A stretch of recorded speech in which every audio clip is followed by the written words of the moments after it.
Good morning, everybody. Welcome to this morning's Align Your Mind series morning motivational video. I hope you're having an absolutely beautiful day so far. It's Wednesday, and if you're watching the replay, whenever you're watching this replay, it's Wednesday, and it's a beautiful day to have a beautiful day. Something that I find myself saying a lot lately is that good morning, good morning. Thank you so much for joining this morning. Good morning. Oh my goodness, I'm loving seeing you all here today. Good morning.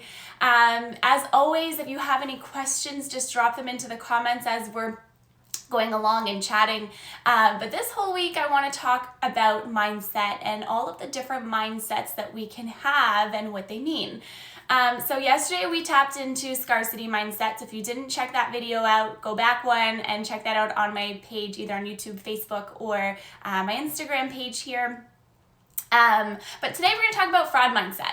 And it's such a interesting term because I don't think it's a term that a lot of people use all the time. Good morning, good morning, good morning. But fraud mindset really defines the idea of imposter syndrome. So I think that the idea of fraud mindset is a really interesting one because it's the idea that you are, oh my goodness, good morning everybody, you're all making my day today. Again, for everyone who's just joined, if you have any questions or comments, put them in the comment box down here and then I'll just address them live. So we're talking about fraud mindset today, and ultimately it leads back down to imposter syndrome, as I was saying. Sorry, I get a little bit distracted on the lives because I get so excited for everyone who's joining and then I lose my train of thought. But in any case, it's imposter syndrome. And imposter syndrome is really crucial to be able to identify and really crucial to be able to understand that you're experiencing, because especially as a business owner, especially as an entrepreneur, the fraud mindset can hold you back in so many different ways. It really can make you feel like what you do is not good enough. It really can make you feel like you're never going to be up to par, you're never going to get up to where you want to be. But it also really makes you doubt your skills. It makes you doubt your abilities. It makes you doubt your ability to create, your ability to do anything ultimately. And so when you're living in this fraud mindset space, you're actually not allowing yourself to fully tap into your potential because you're constantly sort of telling yourself that you aren't good enough at doing something, or you're worried about being found out, that you're not actually as good as people may think that you are, if that makes any sense.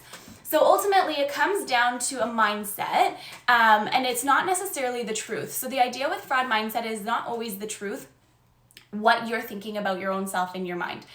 The truth is, what's the story that is underneath the idea of the fraud mindset? What's underneath the idea of why are you feeling like a fraud to begin with? So I think that this part is just so important because it's this internalized fear of, of being found out. It's this internalized fear of, somebody maybe thinking or seeing that, exposing your truth, if you will, of that you're not good enough, or you're not, able to do your job, or like you're not like a good coach. And again, these are all stories. These are not true things, but these are stories that we take and we internalize them in our minds. Like, my coaching isn't as good as this person's coaching. They're going to sign up with me and then they're going to, they're not going to get their money's worth. They're not going to get the, what's the word I'm looking for? They're not going to get the experience that I want them to get. They're not going to get the, results that I've promised. But here's the thing with this. It's not always up to you to get results for other people. It's up to you as a service provider to hold space and to create your service, to create your product, and really to bring it to life through your own self, through your brand, through your company. But it's not your responsibility to make sure that somebody else has results. So when you take that pressure out of it, you're starting to dim that one story. You're starting to take away that one story and the power that it holds over you. Because ultimately, the fraudulent mindset, the idea that you are an imposter in your own business, comes from the inner fear of not being good enough, of starting something and you're not 100% sure if you're good enough to do it. Here's the thing though, in every single leap, in every single time we level up, and every single time we do something different, there's always going to be a little bit of fear. There's always going to be a little bit of doubt. There's always going to be something that is going to make you feel like you need to hold yourself back or stop yourself. And this is why the fraud mindset is so important to sort of nip, is that you can have all of these different stories, and these stories can severely hinder your progress and can hinder how you show up every day and can hinder how you feel every day, right? And so I just want to shed light on this topic because it's not always what it seems. A lot of the time, the different mindsets that we have and the different ways we think about things come from the internal stories that we tell ourselves, but also come from the stories that other people have created about us for us, of who we are, how we should show up, and what we should be doing, how we should be living, right? This idea of like, I should do this, I should do this, I should do this. You shouldn't do anything. You have to do exactly what you want to do. But when it comes to a fraud mindset, you are feeling like an imposter. You're feeling like you're not good enough. You're feeling like something is off. Like you're feeling these different ways. So it's really important to name what is coming up for you in that mindset. It's really important to name it and to claim it, because when you're able to identify it, when you're able to really pinpoint exactly what it is that is holding you back, then you're able to create from that space. Then you're able to shift from that space. Then you're able to step fully into what you really want to be doing every single day, which is to serve, which is to create, which is to provide value, right? All of these different things that we do on a daily basis. Nicole writes, the doubt set in when I feel like I don't have enough experience to lead someone else. That is a really, really, really good point. Here's the thing with that. You have all of the experience that you need, because the people that you're going to help don't necessarily need to be, miles and miles and miles from where you started. Ultimately, the people that we help are only a couple steps back from us. Actually, in fact, sometimes when there's too much of a gap, it's too hard to bridge that space. It's really hard to help people. It's really hard to guide people who they have to have the mindset to want to change first, right? Nobody would be coming to you for help if they didn't want to change, if they didn't want to shift, if they didn't want to create something different, right? But with that idea in mind, people are at different levels and at different spaces, right? So yeah, the doubt will always set in, but then it's about reframing that doubt. It's about reframing that idea. It's about reframing, do you really not have enough experience, right? And some ways that you can do this is to actually list out all of the things that make you qualified to do this job, all of the things that make you qualified, all the lived experience that you have, all of the things you've learned, all the courses that you've taken, all the experience that you've undergone, all of that, right? And so you really have to take your belief system and dig really, really deep as to where those ideas are coming from. Is it really that you don't have enough experience? Or do you feel like, that because you haven't done X, Y, and Z yet, that you don't have the experience to do it? It's really about differentiating those two things. There's a difference between not having any experience at all or having undergone anything, which you wouldn't coach on anyways. So if you don't have experience in something, don't coach on it. Which I know that you wouldn't anyways, but just throwing it out there. And then there's a whole other side of these are just stories that you're telling yourself to keep yourself safe, to keep yourself in a safe box, to keep yourself in, a place where you hinder your own expansion, if that makes any sense.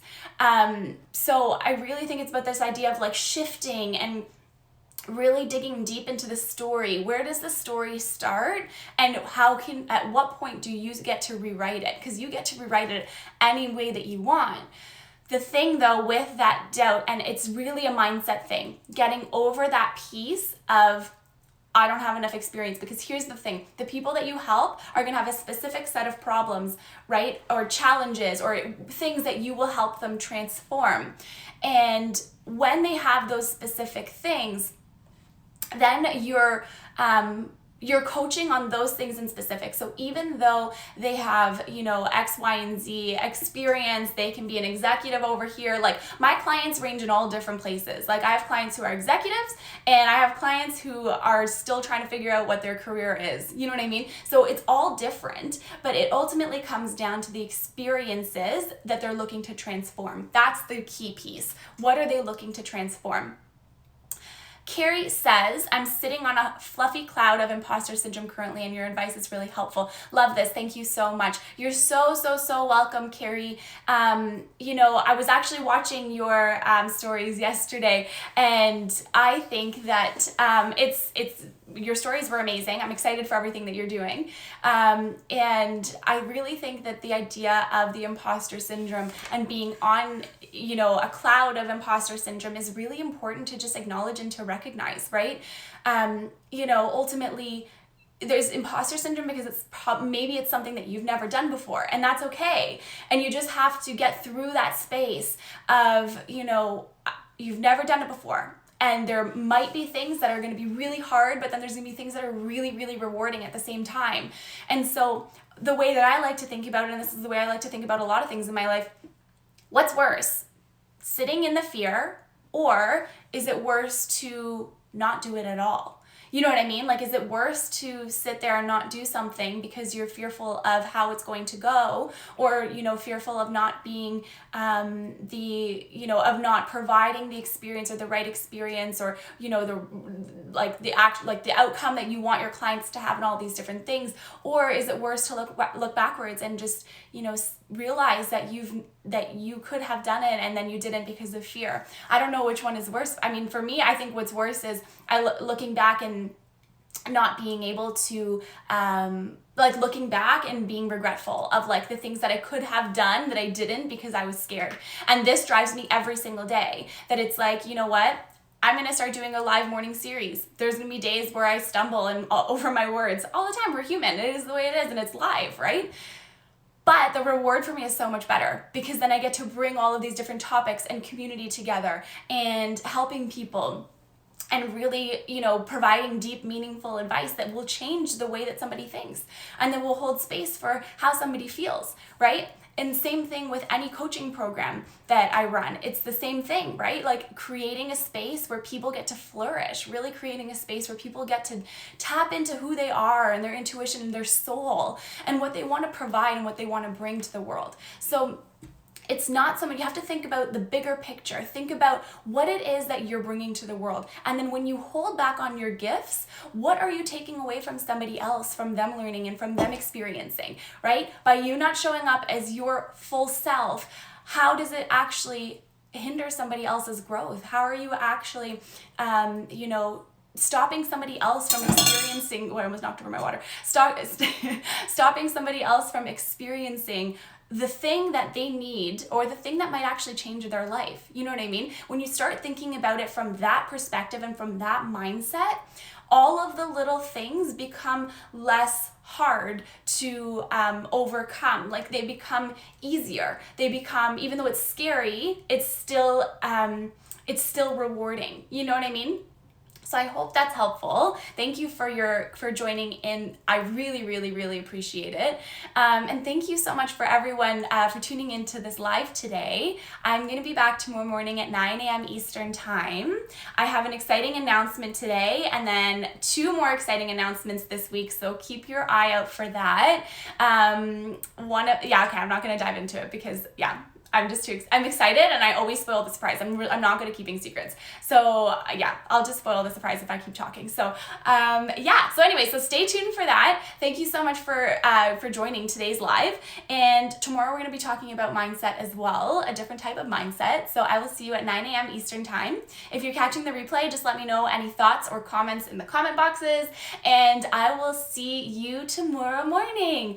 Bye everybody. Have a beautiful day.